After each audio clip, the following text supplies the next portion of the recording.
మాజీ ముఖ్యమంత్రి కేసీఆర్ గారు బోనస్ ప్రకటించి నేను రైతులను ఉద్ధరిస్తానని చెప్పి ఆ బోనస్ ఇవ్వకుండా విజయ డైరీని 10 ఏళ్లుగా పూర్తిగా నిర్వీర్యం చేసి ఇలా రైతులను అప్పుల పాలు చేసినటువంటి ఘనత కేసీఆర్ ప్రభుత్వం దక్కింది. ఇప్పటికే ఆ బోనస్ 4 రూపాయలు 3 ఏళ్లుగా రైతులు ఎదురు చూస్తున్నారు.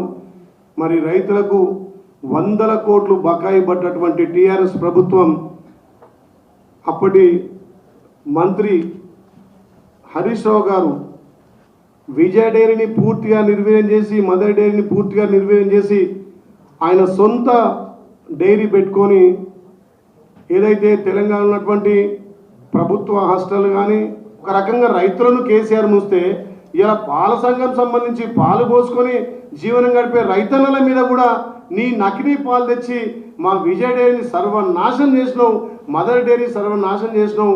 మా గౌరవ ముఖ్యమంత్రి మాకు మాట ఇచ్చిండు, విజయ డైరీని మదర్ డైరీని కాపాడుకునే బాధ్యత మా ప్రభుత్వం పైన ఉంది.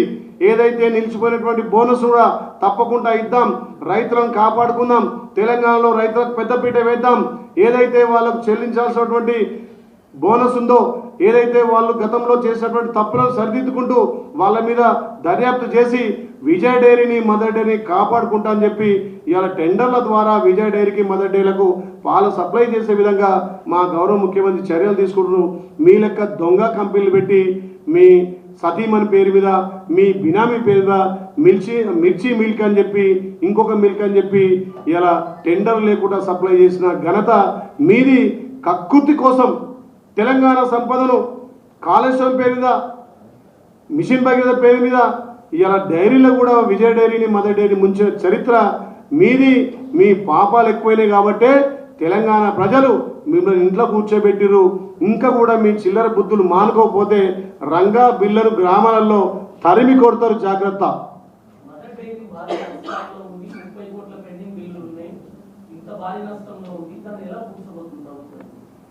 అదే కదా 10 సంవత్సరాలు టీఆర్ఎస్ పాలనలో టీఆర్ఎస్ చైర్మన్లు ఉన్నటువంటి సంస్థల్లో మదర్ డైరీ పాలను మార్కెట్లో అమ్మనీయలే.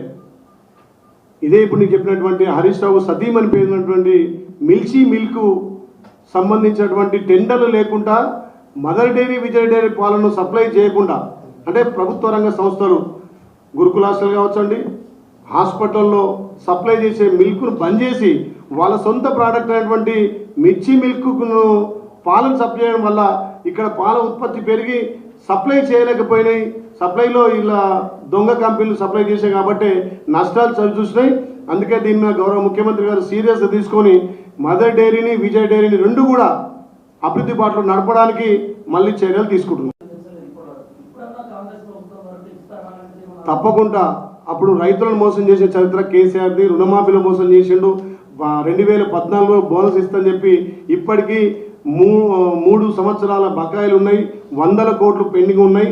అవి ఇప్పుడు మదర్ డైరీ కానీ విజయ డైరీ కానీ 4 రూపాయల బోనస్ మా గౌరవ ముఖ్యమంత్రి దృష్టికి మా ఎమ్మెల్యేలు అందరం తీసుకుపోయినాం. నిన్న కూడా అక్కడ పర్ణికారెడ్డి ఎమ్మెల్యే గారు కూడా మాట్లాడడం జరిగింది. తప్పకుండా ఏదైతే బకాయిలు ఉన్నాయో అవి రేవంత్ రెడ్డి అన్న మా ముఖ్యమంత్రి